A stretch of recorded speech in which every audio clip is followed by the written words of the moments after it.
Boa noite, Brasil. Estamos começando Legados Trabalhistas. Irão ser, né, para ser no português correto, uma série de seminários via webconferência, via internet, via Facebook, Instagram, né, todo o sistema de rede social podendo participar. E esse Legados Trabalhistas é um pouco o material que a gente quer deixar e convidando gente muito preparada, muito inteligente para nos dar aula sobre vários temas. E hoje a questão nossa é a Petrobras. O que representa essa empresa símbolo, o que representa essa empresa criada por Getúlio Vargas e Monteiro Lobato. Foram os dois primeiros brasileiros a acreditar. Monteiro Lobato está aí na Bahia do nosso querido Davidson Magalhães, pertinho das Alagoas, do meu amigo Aldo Ribeiro. Os dois estão hoje aqui, daqui a pouco chega o André Figueiredo, está chegando lá de Fortaleza, estou com o Nordeste presente aqui.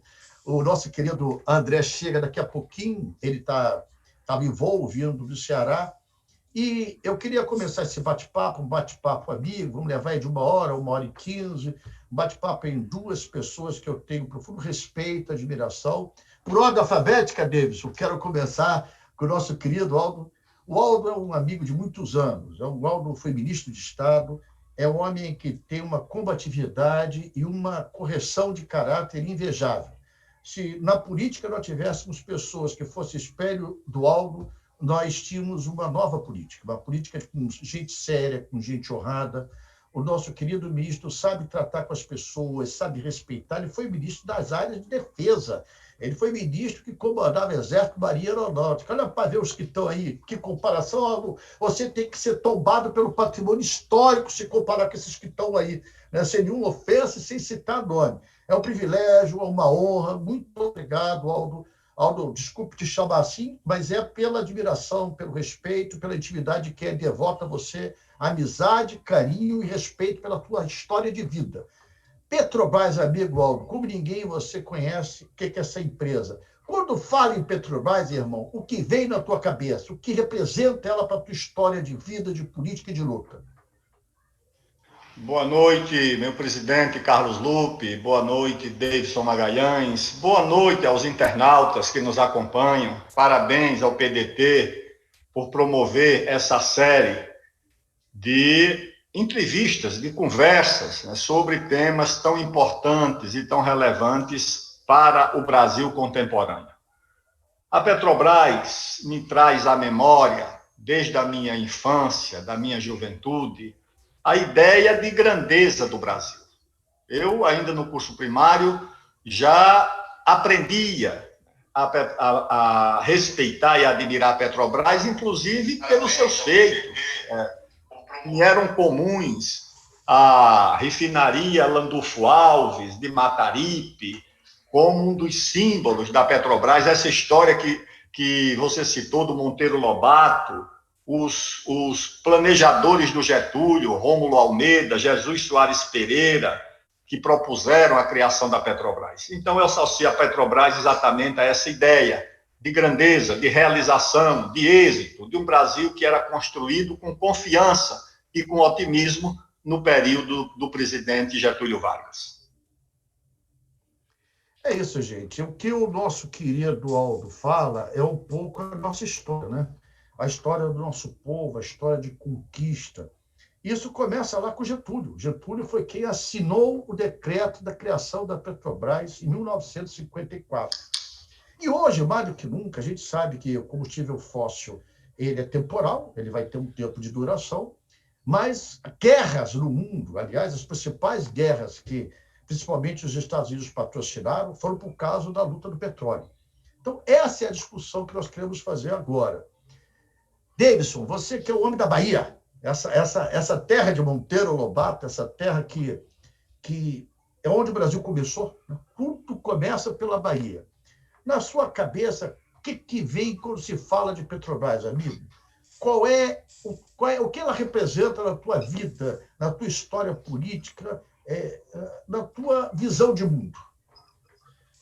Boa noite, presidente Lupe. É um prazer estar aqui conversando, participando desse debate sobre um tema tão importante e tão vital para o Brasil, que é a Petrobras, e aqui com os companheiros do PDT, que são os herdeiros do trabalhismo no Brasil e tem a ver com essa herança de discussão sobre temas tão importantes para a nação.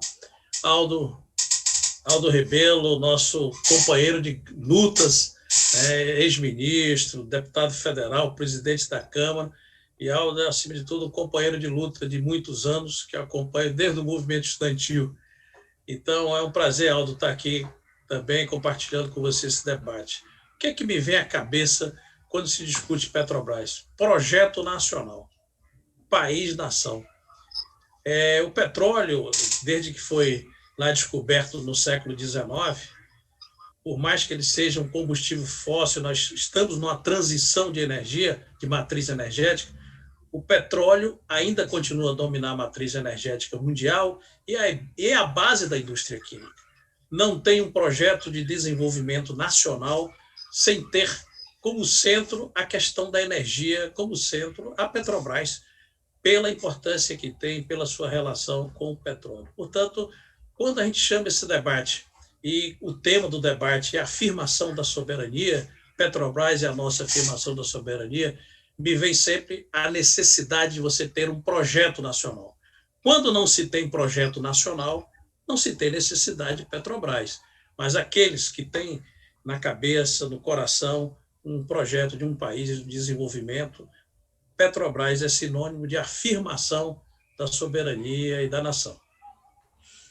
Mestre Aldo Rebelo, você foi constituinte. Você ajudou e muito, né? Era um dos líderes que a gente tinha, do nosso querido PCdoB, a colocar na Constituição algumas cláusulas que foram importantes para proteger o monopólio estatal do petróleo.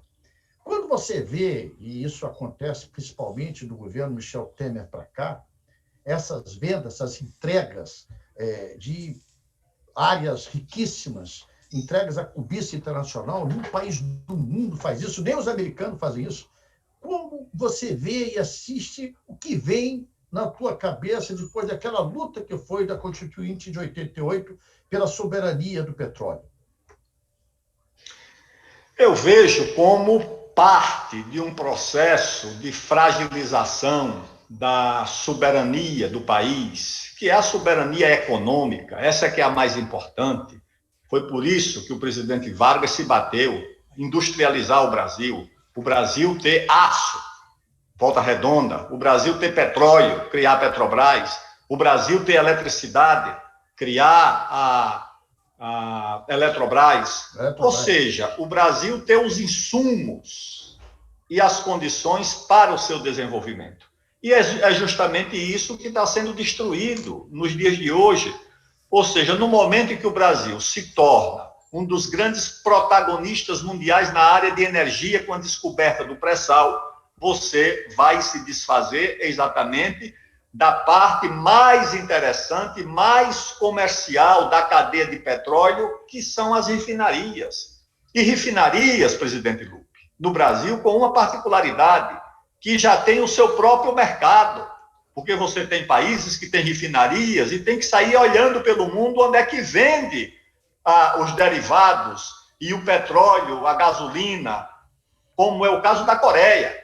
Aqui não, aqui nós temos a refinaria já com o mercado. Então, quando você vende uma refinaria como a de Mataripe, a Landulfo Alves, você não está vendendo a refinaria, você está vendendo um negócio completo. Você está vendendo a cadeia, porque você está vendendo junto o mercado. Então, você sai destruindo o patrimônio público, vendendo o que nós temos, mas o resultado disso é a fragilização da economia nacional, a vulnerabilidade. Primeiro, que ninguém coloca ações de uma empresa estatal na Bolsa de Nova York. Só o Brasil é que fez isso. O Brasil que fez isso.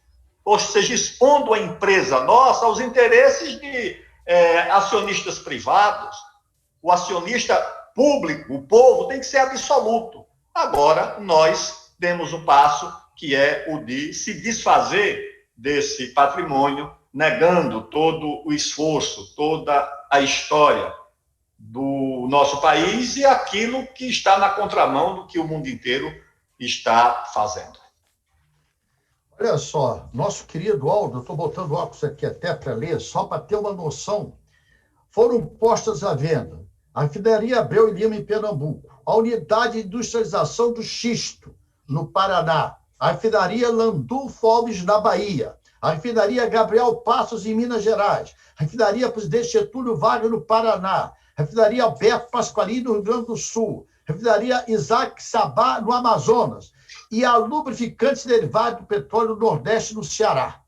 O Brasil, que tinha uma produção que garantia mais de 1 milhão de postos de barris de petróleo refinados no solo brasileiro, está importando dos Estados Unidos. Olha a que ponto nós chegamos. Nós estamos vendendo óleo bruto, óleo pesado e comprando refinado nos Estados Unidos. Ou seja, a parte lucrativa fica com quem refina o petróleo, no caso, os Estados Unidos da América do Norte. Isso não tem anti-americanismo, tem a defesa da nação, porque os americanos defendem o deles. Corretamente, estão defendendo interesses deles. E nós temos a obrigação de defender nossos interesses. Agora chegou aqui, meu amigo, falei um pouquinho para ele ganhar um tempo, meu amigo, meu líder, é bom poder vê-lo, mesmo que seja à distância, nosso líder, André Figueiredo. André, você está me ouvindo bem? Tem que ligar teu som aí, hein? Teu som. Para você ter uma ideia, Aldo... Presidente, estou ouvindo bem, presidente. Boa Aldo noite. Davidson, eu conheci o André quando ele só tinha cabelos brancos e tinha cabelo. Então o tempo passou, né? O tempo passou. Amigo, estamos aqui com esse grande irmão que você conhece há muitos anos, tanto mais do que eu, Aldo Ribeiro, com o Davidson Magalhães, que é nosso dirigente do PCdoB da Bahia, dos mais importantes, conversando um pouquinho com a Petrobras. E a primeira pergunta que eu faço a eles, quero falar para você também, que eu sei que você é uma das pessoas que só teve um partido na vida, que foi o PDT. O que marcou na tua vida, como marcou na tua vida a Petrobras? O que vem na tua cabeça quando se fala de Petrobras, irmão? Bem, presidente Lupe, boa noite ao meu querido amigo, ex-ministro Aldo Rebelo, boa noite ao Davidson, boa noite a todos que nos acompanham nessa live. A Petrobras é um ícone, né, digamos assim, de um projeto de nacional desenvolvimentismo que o trabalhismo sempre apregoou, né? Getúlio Vargas, ele, em 1953, ao criar a Petrobras, né, ele queria justamente fazer o alicerce de uma política de petróleo e gás que fez com que o nosso país pudesse ter, ao longo desses mais de 60 anos, onde a Petrobras ela objetivou crescimentos realmente valorosos, inclusive na gestão do ex-presidente Lula, com a descoberta dos campos do pré-sal, nós tivemos uma Petrobras verdadeiramente como um símbolo do povo brasileiro, o símbolo de um projeto de nação, não é? Com as reservas que foram descobertas, que nos colocaram em um patamar diferenciado.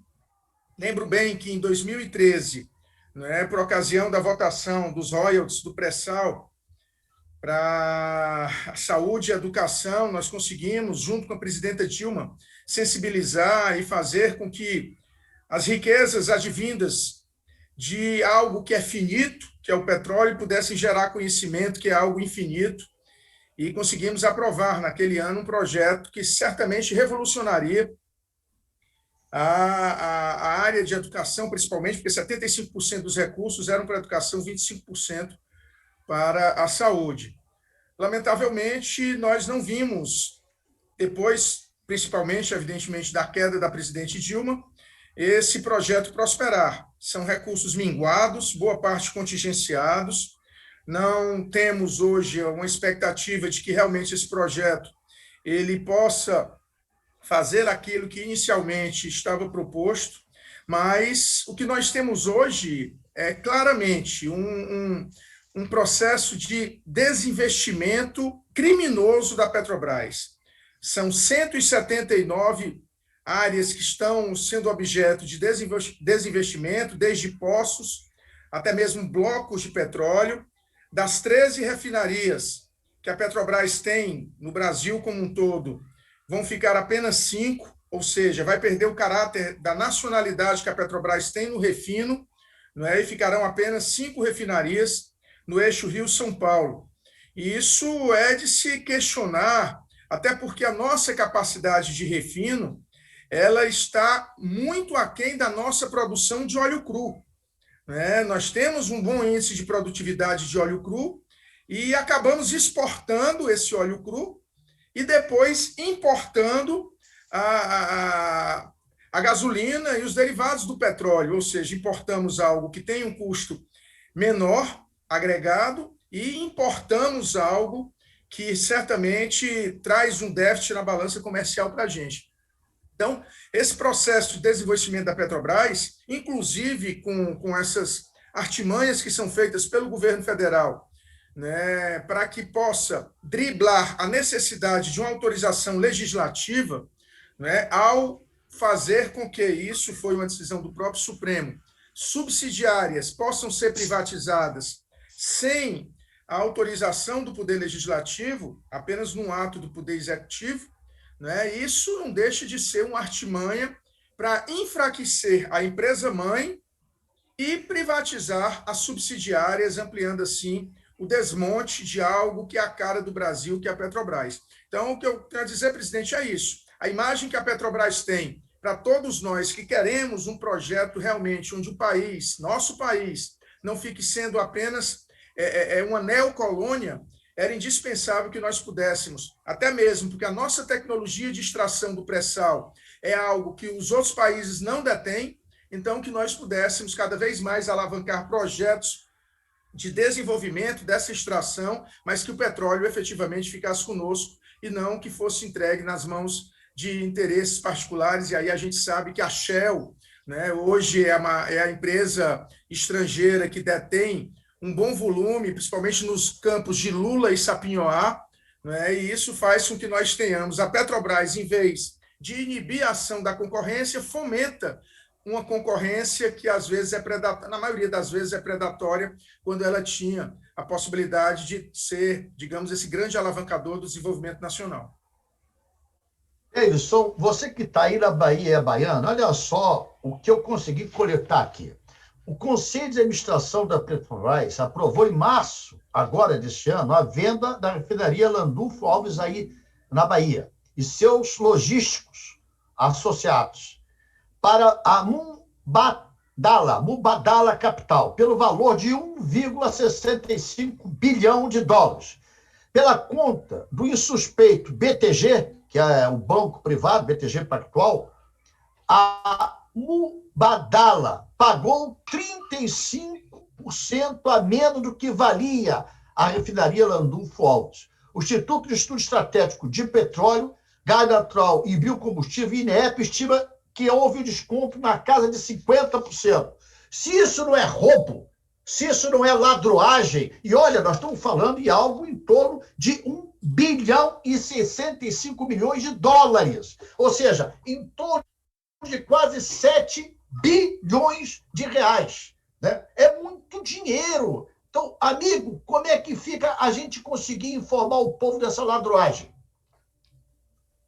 Imagine que se derrubou uma presidenta e se fez todo o movimento de Lava Jato por conta da corrupção na Petrobras. Você imagina o que é que significa isso? Essa é a corrupção oficializada. Quero chamar a atenção aos colegas aqui de debate e às pessoas que estão nos assistindo para duas questões. A primeira, nós estamos vivenciando no Brasil o que a União Soviética vivenciou na sua desintegração. O Boris Yeltsin está para a Rússia depois como o Bolsonaro está para o Brasil. Para a Rússia se levantar de novo, teve que retomar parte fundamental da indústria de petróleo e gás do país, porque eles foram completamente entregues no período da dissolução da União Soviética. E, presidente, ela aqui ataca duas questões importantes. Primeiro, é a atual estrutura do mercado. Eles falam que a Petrobras não tem eficiência, tudo isso aí todos nós sabemos que é mentira. Mas o mercado de petróleo e gás no mundo hoje era o seguinte: em 1960, o controle das reservas era de 85% era de companhias privadas, as chamadas Sete Irmãs. Hoje, as reservas, 88% das reservas hoje, são exatamente de empresas nacionais. Ou seja, nós estamos na contramão do que está acontecendo no mundo, abrindo as nossas reservas. E isso é um instrumento importante de valorização a longo prazo das empresas de petróleo.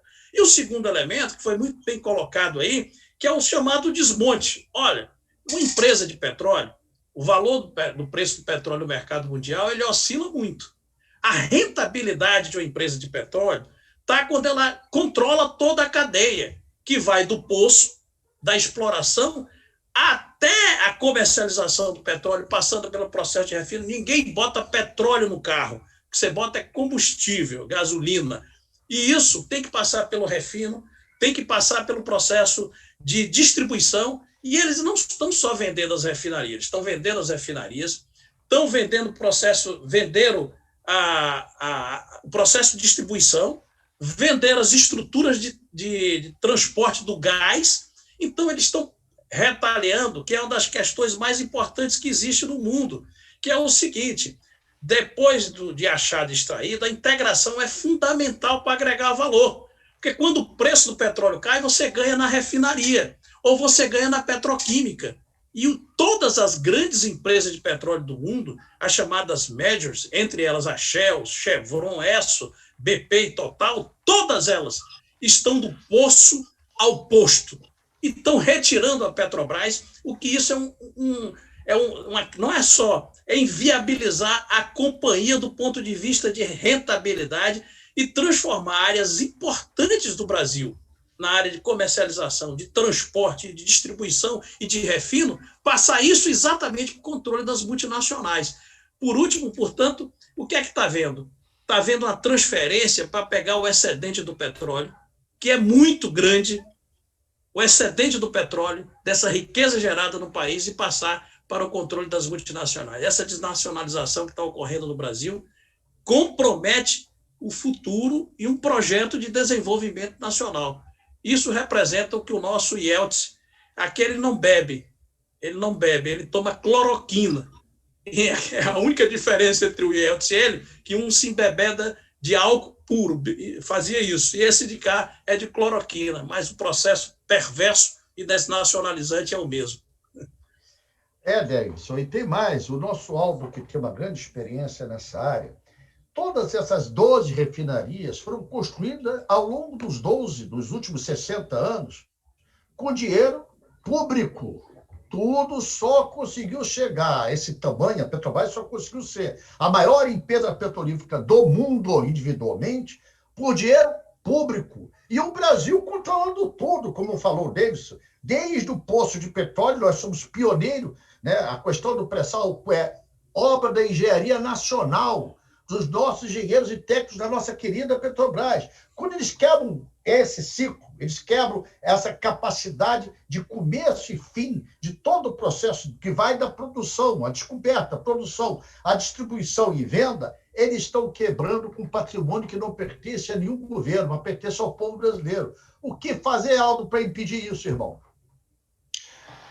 Eu creio, meu prezado Lupe, um abraço ao nosso líder André Figueiredo. Eu creio que muitos dos acontecimentos recentes da história do Brasil estão relacionados com a questão do petróleo. Em 2015, eu fui cumprir uma missão nos Estados Unidos a pedido da presidente Dilma. Eu era ministro da Ciência e Tecnologia. E fui examinar a visita mais recente dos presidentes americanos ao Brasil, o presidente Bush, na época do presidente Lula, e o presidente Obama, já no governo da presidente Dilma, em 2011. E eu fui olhar o que a mídia americana tinha dito sobre a visita do presidente Obama ao Brasil em 2011. Toda a mídia americana dizia que ele veio tratar de petróleo, ele veio tratar do pré-sal. O interesse dos Estados Unidos era petróleo e pré-sal. Ou seja, o pré-sal dava ao Brasil a dimensão, a importância geopolítica que, em matéria de energia, o Brasil não tinha alcançado. A Petrobras tinha importância, tinha uma atividade internacional muito grande. A Braspetro, que era o braço internacional da Petrobras, descobriu petróleo no Iraque, apoiou o Iraque em tecnologia. O Brasil ganhou, a Petrobras ganhou vários prêmios internacionais de tecnologia de petróleo.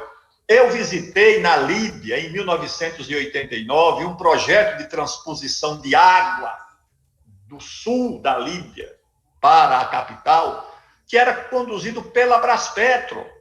A Braspetro que tinha a concessão para fazer essa obra.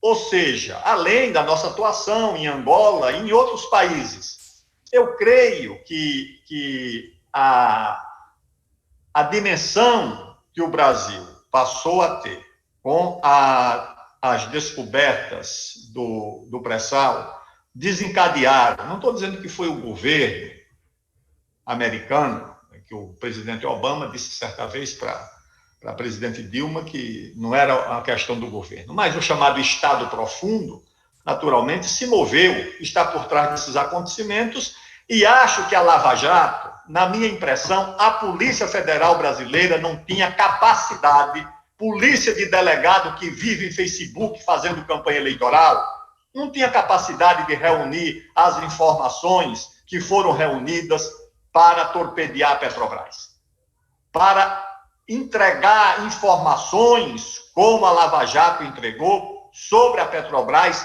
para os americanos, porque foi isso, entregou, a Petrobras foi obrigada a fazer acordos, pagou para os acionistas minoritários 3 bilhões de dólares, você imagina essa fortuna, 5 vezes 3, 15, quase 16 bilhões de reais. Ou seja, isso foi coisa orquestrada, isso não é coisa de amadores. E isso, naturalmente, tinha como objetivo golpear, fragilizar a Petrobras, obra que está sendo agora conduzida pelo atual governo, né, que usa essa fantasia de verde e amarelo para enganar os incautos. É um governo entreguista.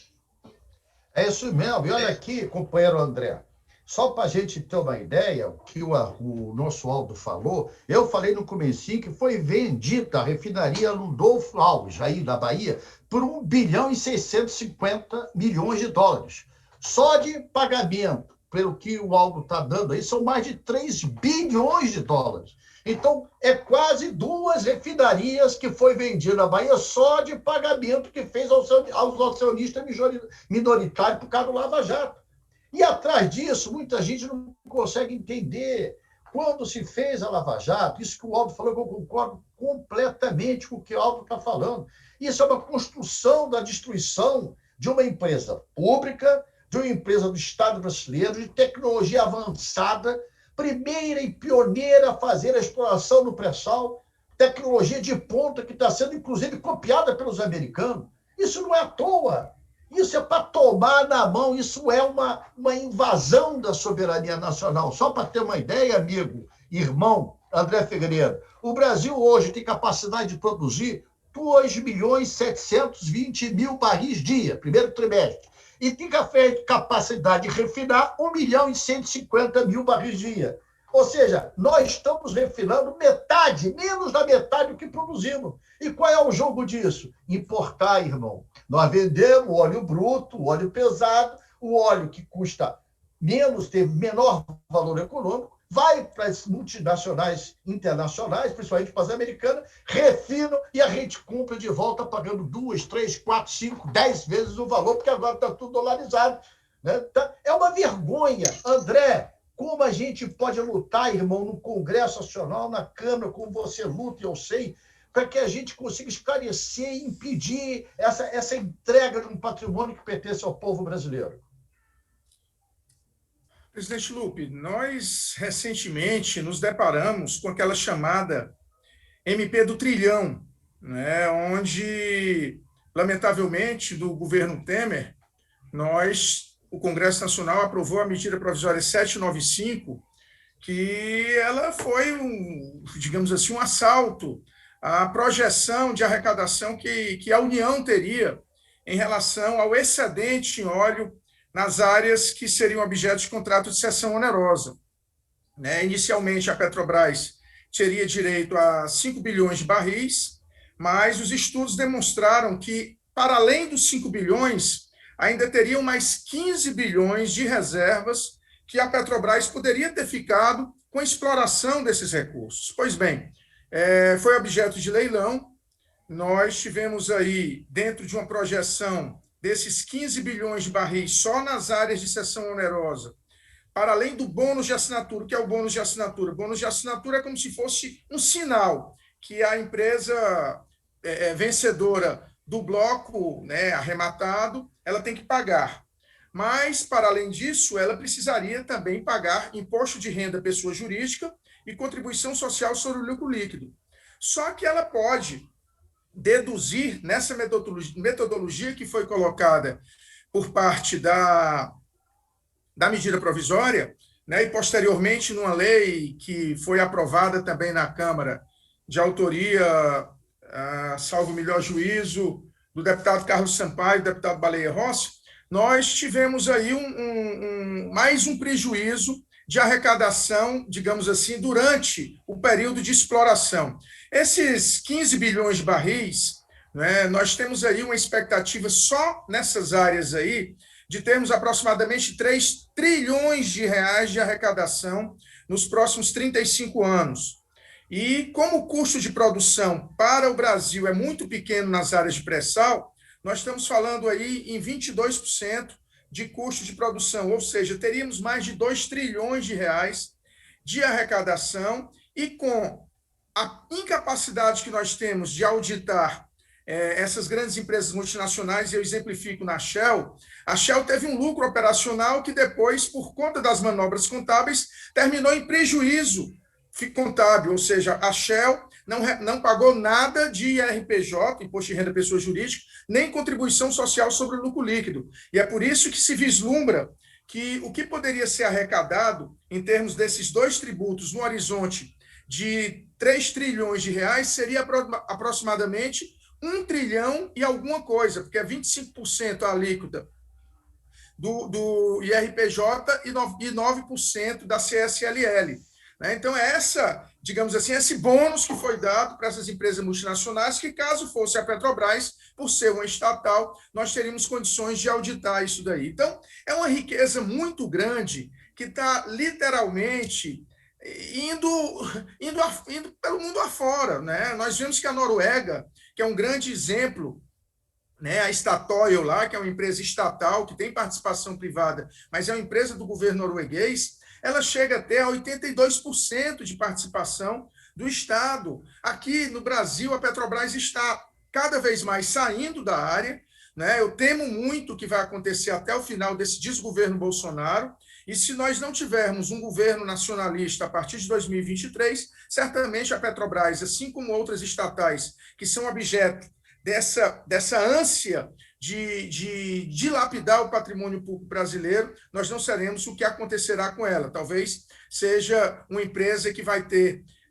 uma história bonita, mas, lamentavelmente, nenhuma rentabilidade futura, que poderia ser, sem dúvida alguma, a grande fonte de crescimento do nosso país, para que nós pudéssemos gerar recursos, como eu disse anteriormente, advindos do pré-sal, para a educação e para a saúde do nosso povo. A gente vê a saúde com um déficit agora nessa questão da pandemia violentíssimo, e a educação, principalmente na área de ciência e tecnologia, onde o nosso ministro Aldo Rebelo sabe bem, o orçamento vem definhando a uma taxa média de 20% a cada ano, né? E um país que não tem pesquisa, que não tem ciência e tecnologia, é um país fadado a ser realmente um berço colonial das grandes potências, e o Brasil pode muito mais do que isso. Agora, realmente precisamos, o Poder Legislativo precisa trazer para si essa responsabilidade, mas nós da oposição somos muito poucos, em torno de 130 no horizonte de 513 deputados federais. Precisamos da mobilização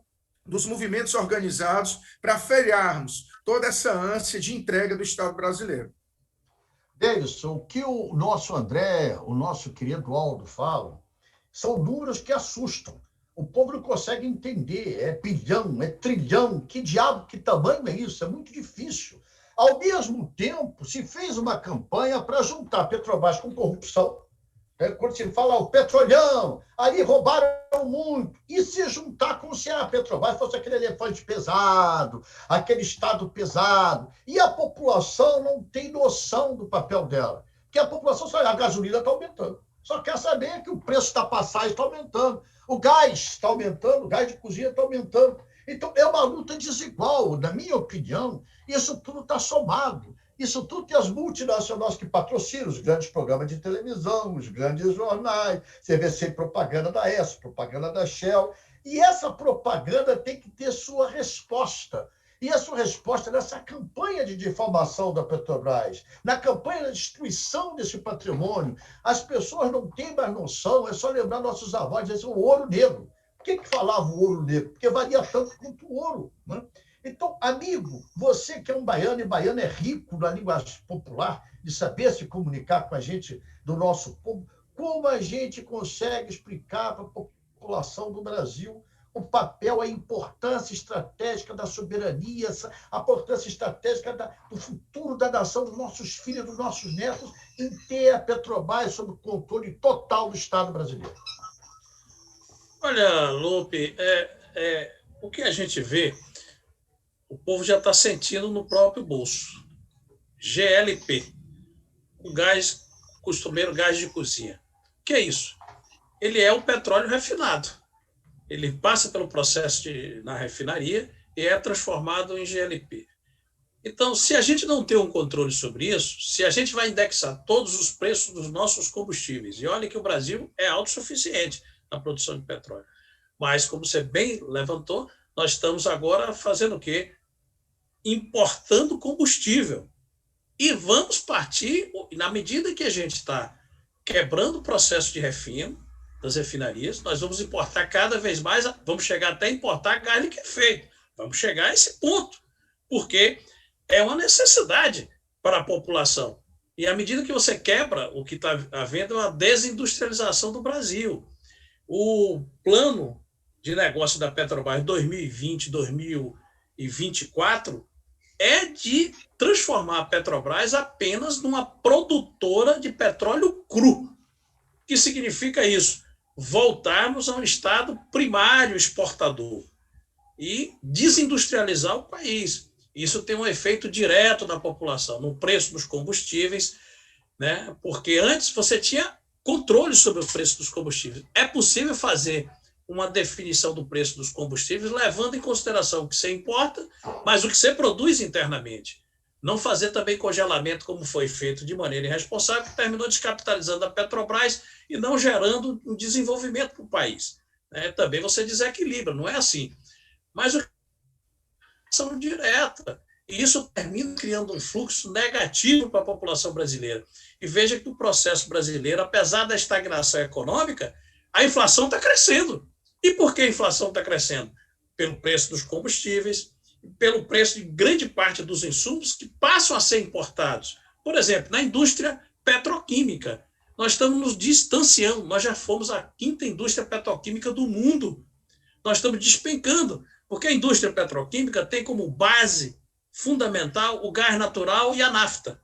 Se nós não produzimos aqui, não refinamos aqui, se nós estamos entregando a área de comercialização de transporte do gás natural para as multinacionais, nós vamos terminar importando produto petroquímico, como já estamos, a nossa pauta de importação é enorme.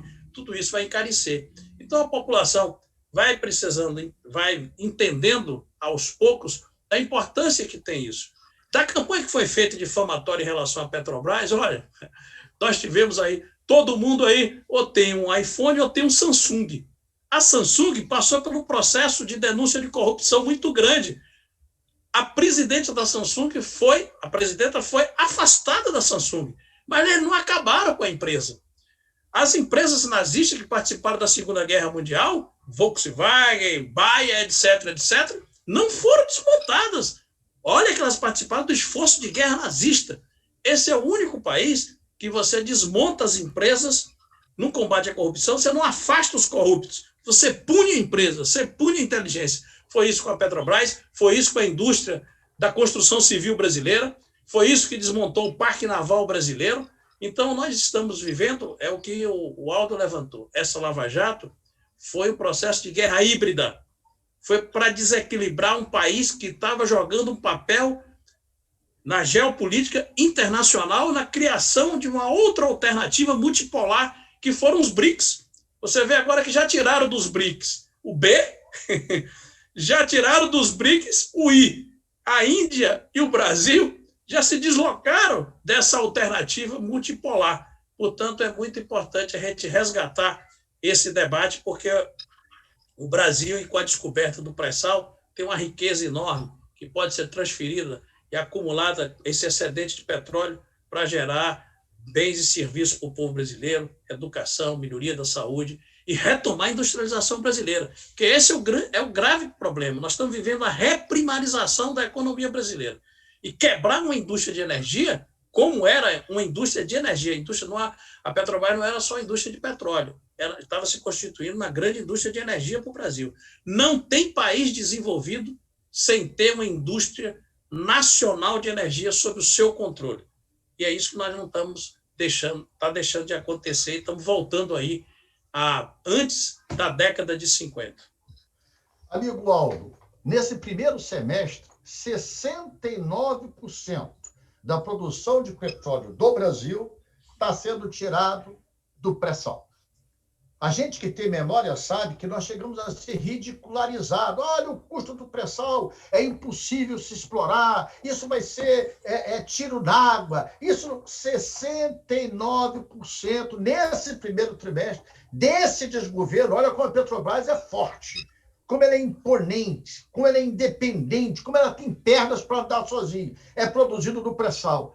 E eu quero entender, me ajude, irmão, e há muita gente que está nos vendo, como a gente tem que dolarizar o preço da gasolina.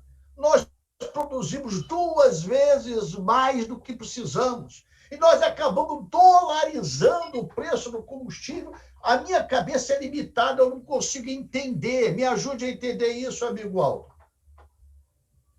É para atender aos interesses do acionista minoritário, porque você tem 2 acionistas. Você tem o Estado, que é o povo brasileiro, é uma empresa estatal, tá certo? A Petrobras é uma empresa do Estado, ele é o acionista majoritário, ele nomeia a diretoria, nomeia o presidente, mas há ações sob controle privado, sob controle particular, e algumas delas na Bolsa de Nova York. Para você remunerar esse acionista minoritário, você tem que remunerá-lo a partir do preço do produto que você vende. Quanto mais caro você vender o seu produto, mais você vai remunerar esse acionista minoritário. E você dolarizando, acompanhando preços internacionais, que o Brasil não precisa, porque nós não exploramos petróleo com base em dólar, nós não remuneramos as empresas, os trabalhadores que extraem petróleo no Brasil em dólar. Nós remuneramos em reais. Nós não precisamos acompanhar o preço em dólar. Como nos impuseram essa regra da dolarização, o resultado disso, em 2 meses, mais de 40% de aumento no óleo diesel. Isso entre janeiro e fevereiro. Quase 40%, 37%, 38% na gasolina.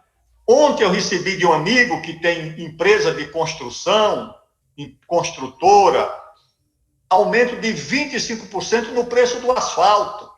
Ele é um pequeno construtor. Eu digo, e agora? Ele diz, olha, quando eu fiz o contrato, eu não previa gastar com a compra de asfalto a 25% de reajuste nesse período. Então, isso aí já empurrou para as empresas um custo que vai gerar demissão e outras formas de prejuízo social.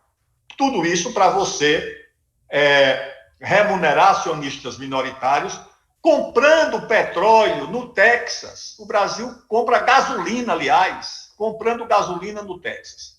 Então, quando você vê a inflação sobre o custo dos alimentos, não é só demanda. Não foi porque com a ajuda emergencial o povo passou a comprar mais arroz, mais feijão. Esse custo veio da ausência de estoque regulador do governo, que não tem estoque regulador para equilibrar os preços, e principalmente do custo de transporte, porque tudo é por transporte, a carne, o boi, o feijão, o arroz, tudo isso transportado e o custo do insumo do transporte, que é o combustível, vai impactar naturalmente no custo do alimento, ou seja, isso vai cair na receita, no salário do trabalhador, do desempregado, numa situação como essa. Pelo amor de Deus, entendeu? Isso é um governo insano, isso é um governo que não tem capacidade de gerir um patrimônio, uma empresa que deveria, numa hora dessa, socorrer o país e não socorrer os ricos, né, e os felizardos dos seus acionistas minoritários. André, olha só a construção que a gente consegue ter no debate com gente inteligente, né? Além de tudo isso que a gente está ouvindo, dos dados que Davidson dá, André, o papel social da Petrobras. A gente só olha a Petrobras como uma instituição do lucro. O papel social da geração de dezenas de milhares de empregos. Até pouco, todas as plataformas da Petrobras eram obrigatoriamente feitas no Brasil, agora estamos importando. Tem os royalties que mantêm a sobrevida de algumas dezenas de cidades brasileiras. Tem o dinheiro que vai para o Fundo de Educação, que o parlamento brasileiro aprovou.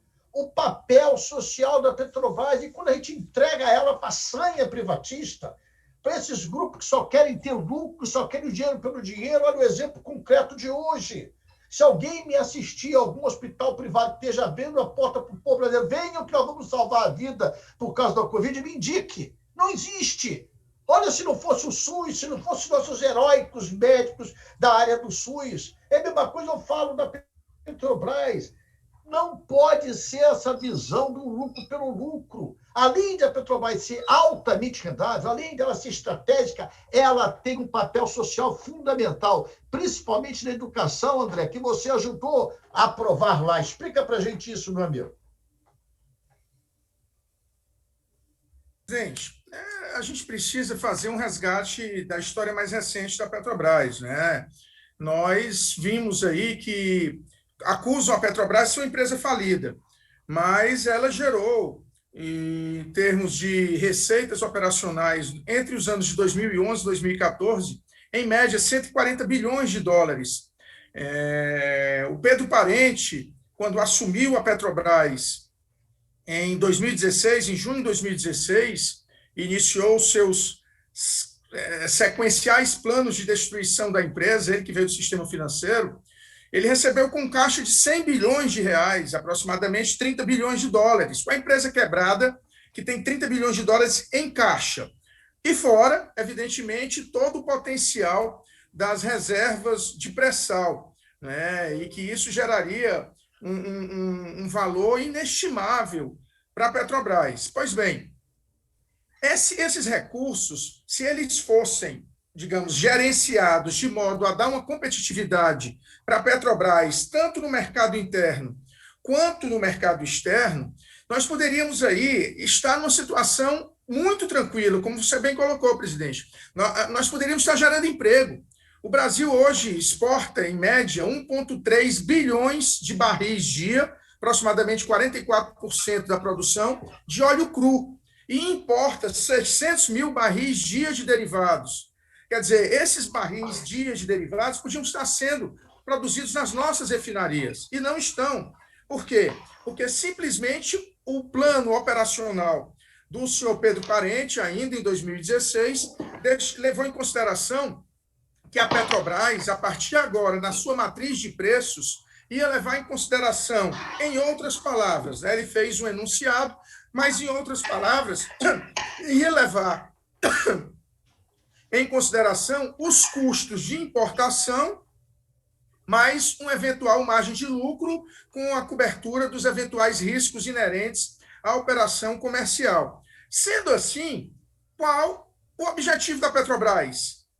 Nada, porque nós não teríamos mais a competitividade que nos seria inerente com as grandes reservas petrolíferas, porque ficamos à mercê de uma permanente elevação ou reatualização dos preços do petróleo de acordo com a paridade internacional, né? E isso fez, claro, né? Inclusive a ABICOM foi criada uma Associação Brasileira dos Importadores de Derivados de Petróleo, e que, inclusive, entrou com a denúncia no CAD contra a Petrobras. E a Petrobras, em vez de se defender e dizer que não acontecia isso, a Petrobras atendeu a recomendações e disse, não, nós defendemos a livre concorrência. Ora, a Petrobras é uma empresa que não é dos seus diretores de plantão, a Petrobras é uma empresa do povo brasileiro.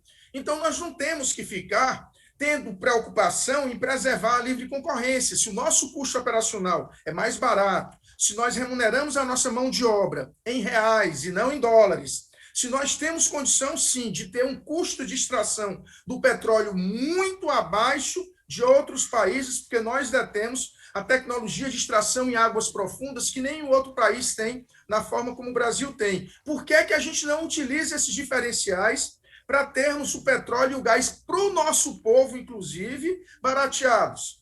Simplesmente porque é um projeto de entrega do nosso patrimônio. É um projeto que, lamentavelmente, estão querendo lesar o povo brasileiro cada vez mais, entregando a Petrobras e justamente fazendo com que, para além de ser uma empresa extremamente rentável, que ela não possa dar a contribuição social, presidente, que você tão bem falou, né? Você continuamente diz que o Estado, o indicador de lucro do Estado não é um indicador econômico, financeiro apenas, é principalmente um indicador social, é a felicidade do povo brasileiro, é a necessidade do povo brasileiro sendo devidamente assistida, e a Petrobras poderia ser um grande instrumento para isso. Os estudos que nós fizemos com as áreas que seriam objeto dos contratos de partilha no âmbito do pré-sal seriam suficientes para nós darmos uma alavancada na educação e na saúde, consequentemente,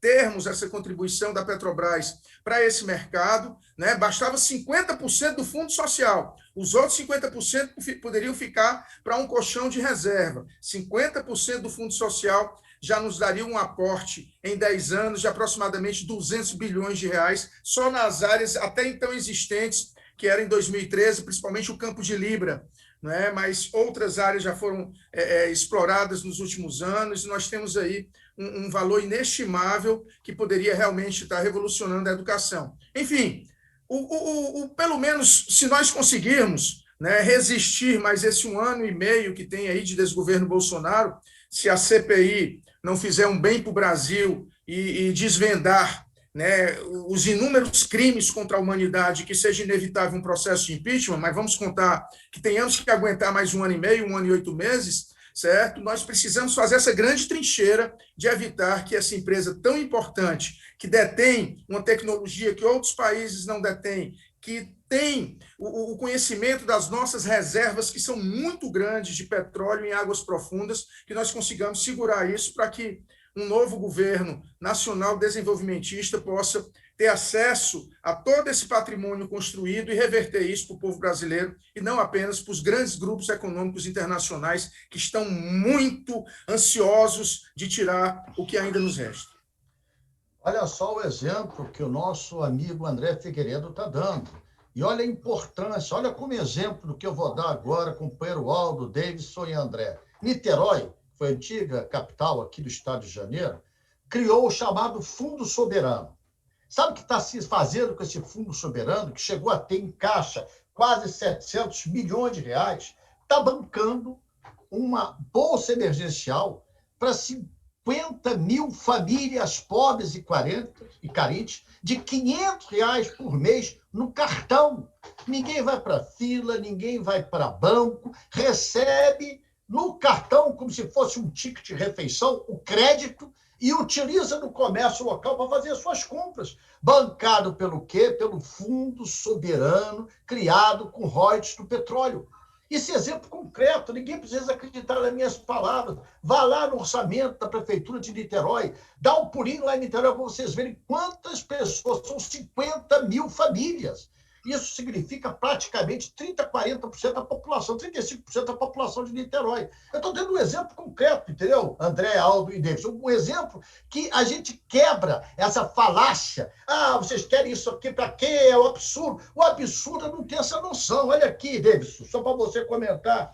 Hoje, 50% dos campos de petróleo do pré-sal dessas regiões que produziram no ano passado, aqui os dados, 989 mil barris dia, praticamente 1 milhão de barris dia, da bacia de Campos, que já não é mais a maior, ela representa em torno de 20% total, 989 mil barris de petróleo e gás por dia, 50% das concessões de Marlim, Voador, Marlim Leste, Marlim Sul, estes campos estão sendo privatizados para entregar para o que o André, que o Aldo, o que você fala, para a Shell, para ESSO, para que esse lucro não fique sendo investido no Brasil, para que o patrão deles que fica lá no exterior, irmão, leve esse lucro e na hora que tiver um aperto, na hora que tiver uma crise financeira, não vai socorrer o povo brasileiro, vai socorrer o povo deles. Isso não é desnacionalização, isso não é entrega. O que é então, Davidson? Me ajude a entender. Não, é a entrega mais deslavada, porque na indústria de petróleo no mundo hoje, Lu, o que existe é uma disputa por apropriação de renda do petróleo. E, acima de tudo, controle do acesso às reservas. Essa é uma questão estratégica.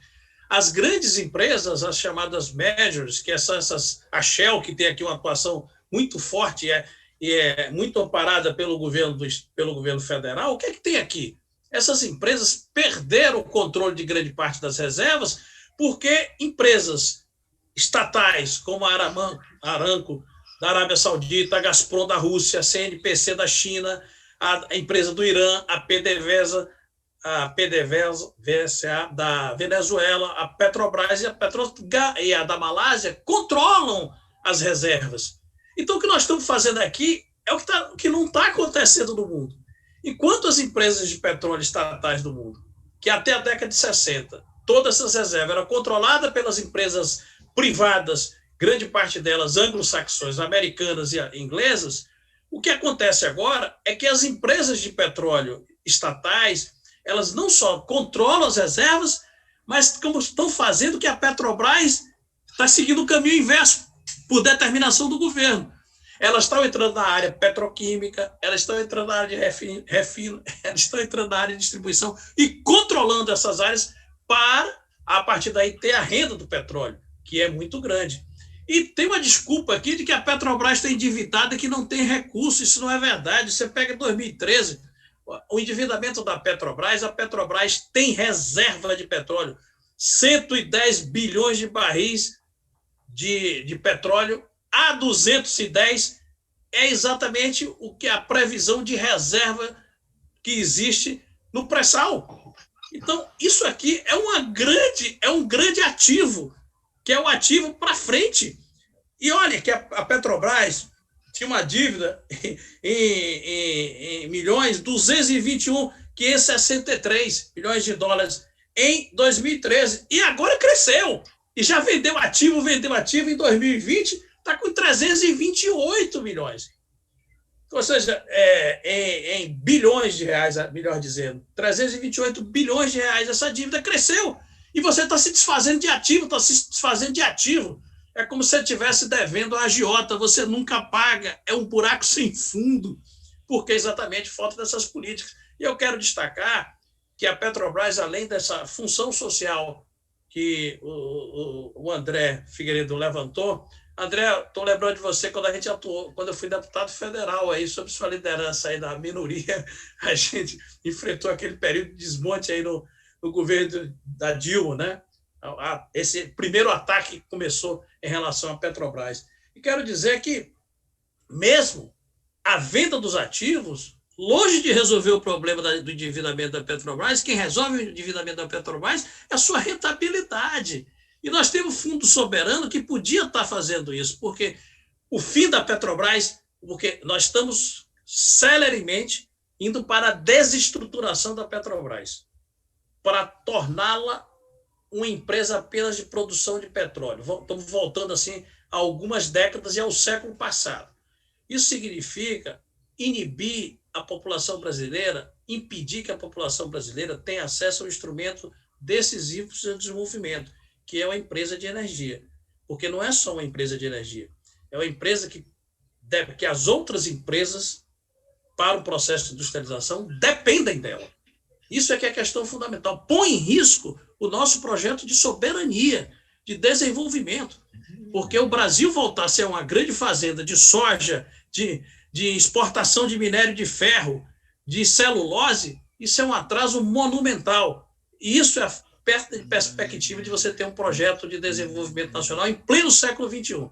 Ou seja, no século XXI, ao invés de nós estarmos entrando no desenvolvimento tecnológico da indústria 4.0, nós estamos perdendo a indústria 2.0 que nós tínhamos. Então, estamos voltando a um processo muito mais atrasado do que nós vivenciamos nesse momento. Obrigado, amigo Cândido. Desculpa, Cândido, amigo Davidson. Eu quero só pegar agora o nosso alvo nessa etapa final. A gente sabe que guerras estão sendo feitas, guerras, mortes, assassinatos, invasões por causa do petróleo. Ou será que as pessoas não conseguem compreender que atrás dessa guerra famigerada do Oriente Médio está o petróleo, está o preço do petróleo, está o domínio sobre esse ouro negro? A gente aqui sabe que esse é o mundo real. E agora é mais sofisticado. O Brasil não tem esse conflito do Oriente Médio. O Brasil é uma nação pacificada, em tese. É uma nação que não tem muitos conflitos, né? O interesse dessa gente é passar a mão na propriedade da gente. Isso que você falou, essa dívida que fazem da Petrobras, é que nem a dívida do BNH, Aldo, se lembra? A gente acabava de pagar 20 anos, devia mais 30, e nunca acabava a dívida, é a mesma coisa. Amigo, você foi ministro da Defesa, você conhece a soberania nacional, você é um homem experiente. E o que está atrás dessa luta para desmobilização, desmoralização da cadeia produtiva de petróleo e gás? Quem lucra com a destruição da Petrobras? Você usou a expressão correta. A guerra pelo petróleo não é apenas a guerra quente, aquela que utiliza os exércitos, os desembarques, os bombardeios. A guerra também se dá no processo comercial. O desmonte não é apenas tomar um campo de petróleo, como fizeram no Iraque. Aliás, tem uma frase famosa de um diplomata americano que, perguntado sobre a ausência das armas de destruição em massa do Saddam Hussein, ele respondeu: olha, o problema não era esse. O problema é que nós não tínhamos nada contra o Iraque, mas o problema é que o nosso petróleo estava debaixo da areia deles. Essa foi a frase, tá certo? O nosso petróleo estava debaixo da areia deles, nós fomos buscar. Certa vez, no começo dos anos 90, eu encontrei meu saudoso amigo, Bautista Vidal, que você deve ter conhecido, Lupe. Era um grande patriota. Eu encontrei uma vez em Bruxelas, no aeroporto. Eu perguntei: Bautista, o que é que você está fazendo aqui? Ele diz: eu estou aqui assessorando a União Europeia na criação do seu projeto de biocombustível. Por quê? Ele diz: porque é o seguinte, os americanos subsidiam esse petróleo com 100 bilhões de dólares anuais, que é o custo das tropas americanas no Oriente Médio, na Arábia Saudita e em outros países, para garantir o quê? O petróleo. E os americanos diziam para os europeus que não iam garantir esse petróleo de graça. Ou eles pagavam uma parte, ou não iam ter o petróleo. E os europeus, então, começaram a fazer o seu projeto de biocombustível e convidaram um homem que era um integrante importante do Proálcool no Brasil, que foi o Bautista Vidal. Então, a questão é o petróleo, tá certo? Tudo gira em torno do petróleo. A pressão sobre a Venezuela é por causa do petróleo. Toda a tensão que existe no Oriente Médio é por causa do petróleo. E quando surge no Brasil um colosso que coloca o Brasil entre as grandes reservas de petróleo do mundo, tá certo? Talvez até maior potencialmente do que a Venezuela, a maior da América do Sul, maior do que o México. Então, isso criou uma expectativa de que o Brasil entrava num jogo muito grande, entendeu? Então, era preciso reduzir as potencialidades, a capacidade do Brasil. E qual era o instrumento que o Brasil tinha para alavancar essa sua posição? A Petrobras, porque a Petrobras, ela teve a capacidade, o Vargas preparou a Petrobras quando a gente ainda nem tinha petróleo. Nós não tínhamos o petróleo, mas a Petrobras já era uma grande empresa tecnicamente habilitada para buscar petróleo no mundo, e foi por isso que ela encontrou petróleo no Iraque, foi por isso que ela foi para o Oriente Médio, foi por isso que ela foi para Angola, porque ela se preparou para isso. Então era preciso golpear essa empresa para quebrar o Brasil no seu projeto de ser um grande ator mundial na área de energia, porque não é só petróleo. Não existiria o Proálcool sem a Petrobras. Não existe o biocombustível sem a Petrobras. Ou seja, a Petrobras é uma grande alavancadora de projetos de energia em todos os domínios e uma alavancadora de projetos de ciência e tecnologia. Esse CENPES, que é o Centro de Pesquisa, que foi criado ainda nos anos 50, foi o que permitiu que a Petrobras se transformasse numa grande empresa de tecnologia em petróleo, ganhadora de prêmios internacionais dos mais importantes pela sua tecnologia, principalmente em águas profundas. Eu acho que isso mobilizou os senhores do universo para conter o Brasil, e conter o Brasil era conter a Petrobras. Eu não tenho dúvida nenhuma disso. Olha a profundidade do que o nosso amigo Aldo Rebelo está falando. Getúlio, irmão, se suicidou porque, quando criou a Petrobras, teve toda a ira, todo o ódio dos grupos interessados em destruir a possibilidade de o Brasil ser suficiente, autossuficiente em petróleo. Ou será que vocês que estão me vendo agora não imaginam que esses satélites americanos, que hoje são capazes de fazer guerra virtual, né, de mirar por satélite onde vão atingir o quê? Um computador. Há 50 anos atrás já não tinham fotografia de que existia essa grande potencial de petróleo no Brasil. Claro que tinham. Então, Getúlio suicidou-se, Getúlio foi acuado, Getúlio foi colocado contra a parede com o golpe que tentavam dar, e impediu esse golpe com o seu suicídio, porque atrás disso estava a Petrobras, Aldo. Ele criou a Petrobras pensando no projeto nacional desenvolvimentista.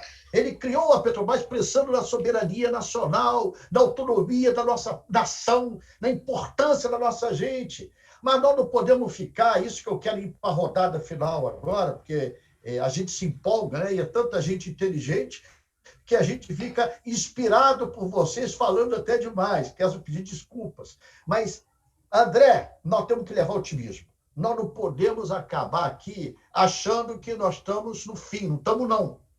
Vai passar. Bolsonaro vai passar. A sanha dessa gente vai passar. Nós somos a resistência. Nós amamos profundamente o povo brasileiro.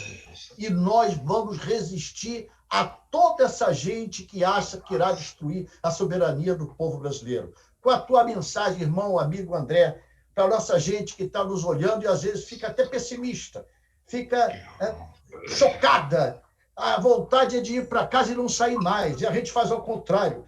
A gente cada vez empurra o peito contra a faca, achando que a nossa força de causa vai dobrar aquela ponta de faca. Como é que a gente faz? Como é que a gente motiva a nossa gente, irmão?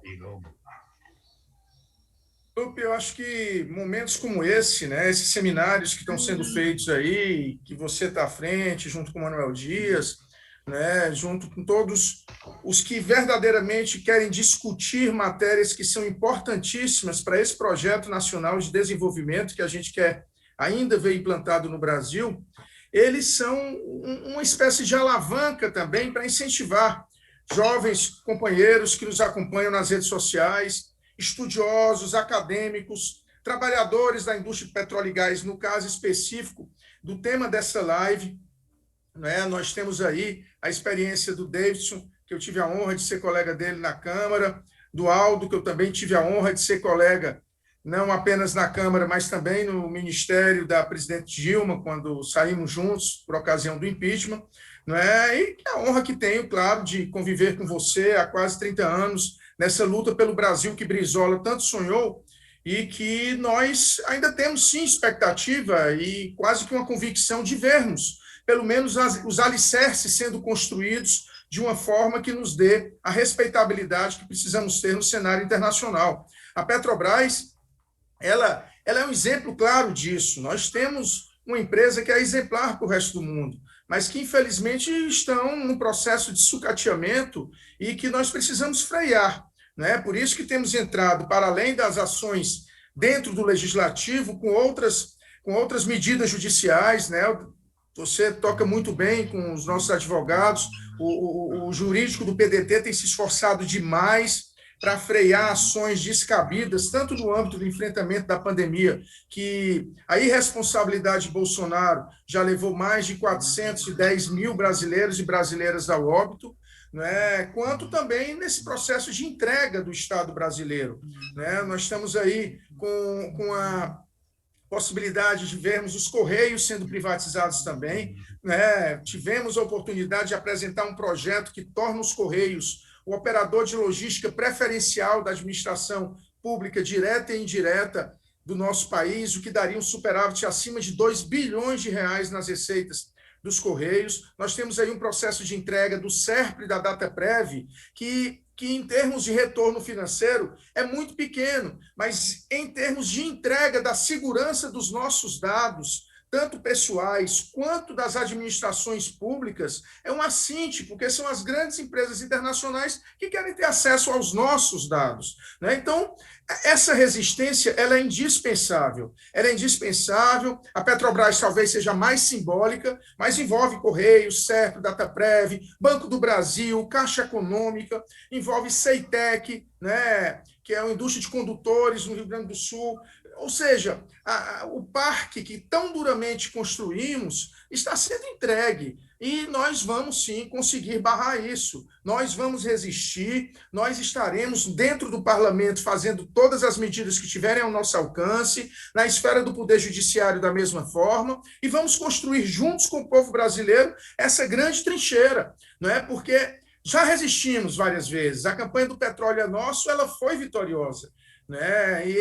Eu tenho certeza que ela pode ser retomada, né? Mesmo no ambiente de hostilidade que nós vivenciamos aí por parte, principalmente, de quem não tem a menor ideia de como é importante defender o Estado brasileiro, defender a democracia, por conta, infelizmente, de um processo, lamentavelmente, de imbecilização de uma parcela da população do nosso país. Mas nós somos mais de 70% que não se conformam com o que aí está. E esses 70% serão suficientes para resistir a tudo isso e a gente fazer com que o Brasil, no mais rápido espaço de tempo possível, mas se não for possível, antes do final de 2022, que a partir de 2023 nós tenhamos esse cenário de luta, de resistência, de vitória e de reconstrução desse Brasil que é grande pela história do nosso povo, é grande porque realmente nós temos esse espírito de dizer, podemos ir além e certamente iremos além, presidente. Então, basicamente é isso e quero aqui mais uma vez agradecer a oportunidade da gente estar aqui. Peço desculpas por ter chegado atrasado, mas vim direto do aeroporto para cá, que voo de Fortaleza para Brasília só tinha agora à tarde. Cheguei esse pouquinho atrasado, mas foi muito bom participar juntamente com você. Amanhã nos encontraremos presencialmente aqui em Brasília, com meu amigo Aldo, com o Davidson e com todos que nos acompanharam aí nessa grande live. Amigo David, primeiro, muito obrigado pela sua participação, muito obrigado pela aula, pelo convívio. Mesmo você estando aí em Salvador, aqui no Rio de Janeiro, sou um homem melhor depois de te ouvir. Obrigado e está franqueada a palavra para você falar o que quiser, amigo. Agradecer ao Instituto, aí, à Fundação Leonel Brizola e Alberto Pasqualini por essa oportunidade de discutir um tema tão importante e também aprender nesse debate aí com o Aldo, que velho companheiro de batalha dentro do movimento estudantil de reconstrução da UNE, né? E ao André Figueiredo, aqui deputado, que eu tive o prazer de passar aqueles momentos de resistência e daquela derrota, mas que nós vamos nos encontrar em outra fase de vitória. Dizer, meu presidente Lupe, da importância desse debate. Acho que nós vivemos um momento de desconstrução no Brasil, não é só da área produtiva, nós vivemos uma desconstrução na cultura, uma desconstrução na ciência, uma desconstrução da vida, Nós estamos aí com ultrapassando a 400 mil mortes pelo negacionismo, por essa visão obscurantista que domina aí esse governo central, mas não há mal que sempre dure, né? Então, nós estamos vivendo também um momento de conscientização política do povo. A reação vai surgindo, apesar de ter demorado para isso, mas passa por debates como esse e pela construção de pontos de consenso, construção de uma proposta que coloque como centro da unidade política do Brasil, desse movimento anti-Bolsonaro, um projeto de reconstrução nacional. Aliás, quando Bolsonaro assumiu, ele foi para os Estados Unidos para prestar os seus esclarecimentos e agradecer a quem fez ele chegar ao poder no Brasil. Ele disse: meu trabalho não é de construir nada, é de desconstruir. Ele disse isso lá fora e está seguindo a risca. E o nosso trabalho é de reconstrução. Todo processo de reconstrução, às vezes, é mais difícil do que o processo de construção. E nós estamos nesse desafio com a primeira tarefa política, nos unirmos para derrotar Bolsonaro, né? Essa construção desse projeto de unidade política em torno da reconstrução e de um projeto de desenvolvimento nacional, eu acho que é o centro da esperança que nós temos no povo brasileiro. Eu acho que o povo brasileiro está tomando consciência e nós vamos à frente. Muito obrigado, Lupe, e vamos sair desse debate e ir para as ruas, porque o povo já está levantando a sua consciência, mesmo que pagando caro por isso, mas nós vamos avançar e eu tenho certeza que nós vamos vencer em 2022 e nessa resistência daqui para lá para impedir que ele desconstrua mais. Obrigado, David. Foi muito bom estar contigo. Amigo Aldo, é um privilégio te ver. É bom, mesmo você estando aí pertinho de terra de minha mãe, Palmeira dos Índios, essa lagoa maravilhosa, a Lagoa dos Marechais, a Lagoa de Zumbi dos Palmares, essa terra que só me traz recordação boa, e te ver é um bálsamo para a vida da gente, pela tua resistência, pela tua coragem, pelo seu sentimento de patriota. Você é um patriota, você é um patriota. E eu tenho essa palavra com um símbolo de uma profundidade que eu não sei se todos alcançam. É muita honra poder, em alguns minutos da vida, compartilhar com você. Muito obrigado pela sua participação, muito obrigado por você nos dar inspiração, e a palavra é sua, irmão. Muito obrigado, Lupe. Obrigado. Esse título de patriota é uma grande honra e uma grande responsabilidade. Mas acho que o tema foi bem escolhido, que nós ajudamos a levantar questões importantes sobre as origens, né, as razões, as causas dessa investida contra a Petrobras, tanto a interna quanto a externa. A Petrobras não sofre esse assédio por acaso, é pela grande importância, pela história, pelo que ela representou, né? Representa para o presente e para o futuro do Brasil. Mas eu também partilho da visão do nosso querido amigo André Figueiredo, do nosso companheiro Davidson, e da sua também, né? De que nós vivemos um momento rebaixado da vida política nacional. Isso se expressa na presença de uma figura pública também rebaixada, um homem que foi expulso de uma instituição a que pertencia, que é as Forças Armadas. Ele não saiu voluntariamente, ele foi expulso. Se alguém consultar o voto do ministro José Luiz Clerô, do Superior Tribunal Militar, sobre o recurso do então capitão, é um libelo, dizendo que ele era indigno de pertencer às Forças Armadas. E essa foi a opinião do comandante do Exército na época, o general Leônidas Pires Gonçalves. Mas acho que isso é passageiro. Acho que o Brasil é muito maior do que isso. O Brasil já enfrentou desafios maiores do que esses. E, naturalmente, nós vamos enfrentar e superar. E a Petrobras voltará a ajudar a fazer do Brasil um país de grandes ambições, de grandes realizações e de grandes perspectivas. E acho que nós, se Deus nos der saúde, nós todos aqui seremos ainda protagonistas e integrantes dessa missão e desse projeto, tá certo? Então, um grande abraço patriotas. Um amigo. grande abraço, companheiros. Obrigado, André. Obrigado, Aldo. Obrigado, Davidson. Getúlio dizia, o petróleo é nosso. Eu acrescento, a Petrobras também. O petróleo é nosso e a Petrobras também. Segunda que vem temos outro encontro às 20 horas com Ciro Gomes. E assim a gente vai levando nossa mensagem. Obrigado, obrigado e obrigado. Vamos continuar lutando pelo Brasil do povo brasileiro. Um abraço. Boa noite. Até breve, se Deus quiser. Tchau. Abraço, boa noite. Boa noite. Um abraço a todos. Um abraço, boa noite.